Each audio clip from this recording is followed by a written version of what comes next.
2024 সালের জুলাই অভ্যুত্থান এবং পরবর্তী সহিংসতায় যুক্ত হওয়া শীর্ষ নেতাদের নিয়ে আওয়ামী লীগের একটি গোপন বৈঠক গত 15 জানুয়ারি কলকাতার পার্ক হোটেলে অনুষ্ঠিত হয়।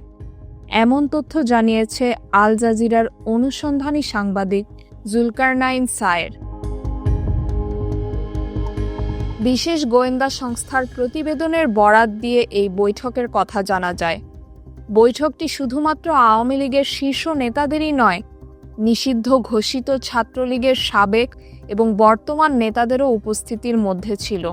বৈঠকে অংশ নেওয়া নেতাদের মধ্যে ছিলেন সাবেক স্বরাষ্ট্রমন্ত্রী আসাদুজ্জামান খান কামাল, ওয়াসিম কুমার উকিল, যুবলীগ নেতা ইসমাইল হোসেন সম্রাট এবং নিষিদ্ধ ছাত্রলীগের সাদ্দাম হোসেন, আল নাসিয়ান খান জয়, গোলাম রব্বানী, লেখক ভট্টাচার্য, শেখ ওয়ালি আসিফ ইনান, সিদ্দিকী নাজমুল আলম। এছাড়া বৈঠকে উপস্থিত ছিলেন সাংস্কৃতিক ব্যক্তিত্ব মেহের আফরোজ শাওন এবং চিত্রনায়িকা সোহানা সাবা।